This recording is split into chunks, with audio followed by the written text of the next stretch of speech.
さあ今日は何回かに分けてポアをしていきましょう。今までロックアンドだったらこうやってロックアウト測りましょうとか、やってたんですけど、それを2回に分けて注いでも面白いよっていう、そういう回ですね。今回の動画を見ればちょっとしたこういう遊び心のあるフレアと液体コントロールですね。中に液体が入っていても、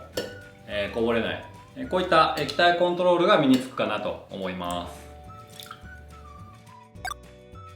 まずは手元にあるボストンシェーカーとか普通の3ピースのシェーカーでもできるので、よっぽど運動神経悪い人じゃない限りいけるはずで、これができるようになったらちょろっと液体を入れてみて、でもう一回練習するんですね。でこれができたら、じゃあ注ぎました。そしたらこの腕の下を通してみよう。やってることは全く一緒なんですけど、これ腕の下をちょっと通してみよう。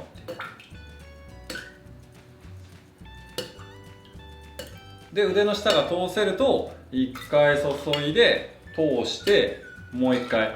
注げば、これで2回に分けて注ぐことができるんですよね。例えばこういった2種類のお酒を、使う時に役に立ったりします。今のはシェーカーを腕の下にくぐらしたんですけど、これを例えば腕はまたぐんですけどくぐらせない、こういったキャッチの仕方もあって、これも原理全く一緒ですよね。ただこれやってるのを腕を挟んでここでやってるだけなんですけど、これができるようになると、そしたらこれを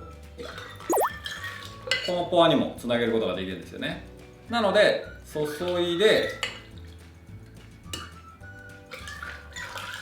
これで2回に分けることができます。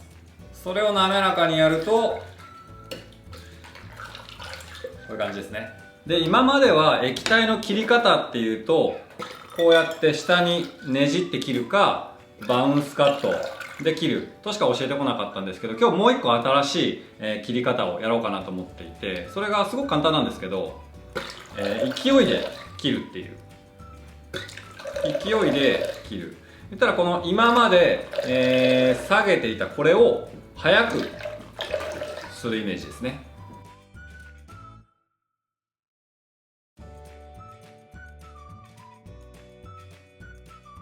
で同じ原理でこれもできます。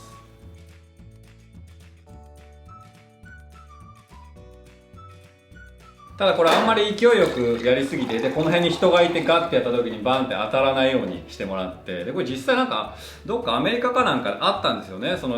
これの練習をしてて、なんか飼い犬かなんかにダーンって当たっちゃって、その飼い犬が亡くなっちゃうっていう。でそれを由来にしてなんとかポアっていう名前がついてたと思うんですけど、ちょっと忘れたので詳しい人に聞いてください。なのでこの要領を使って、例えばこういったポアができたりとか、こうやったりとか、いろいろ幅は広がると思います。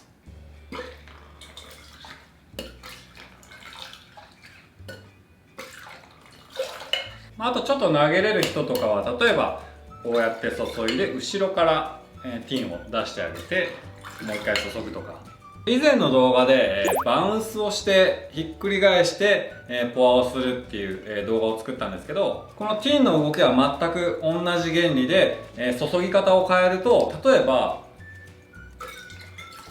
この注ぎ方ができるようになります。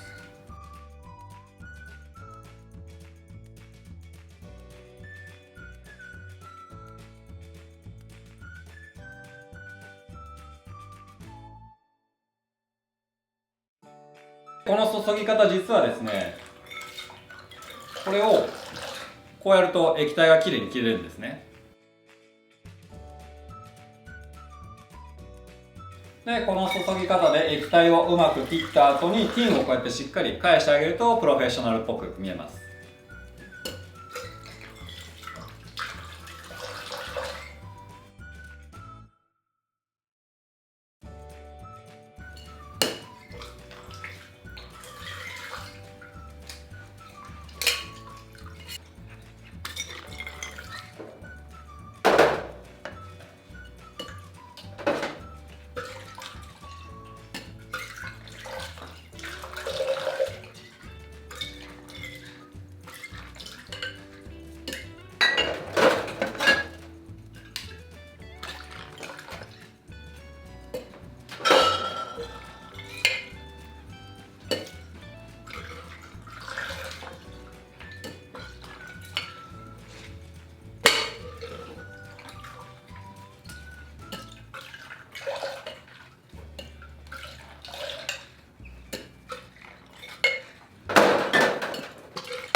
はい、今回は以上になります。これさえできてれば、アレンジし放題だと思うので、まずはここから練習してみてください。それではまた次回お会いしましょう。See you!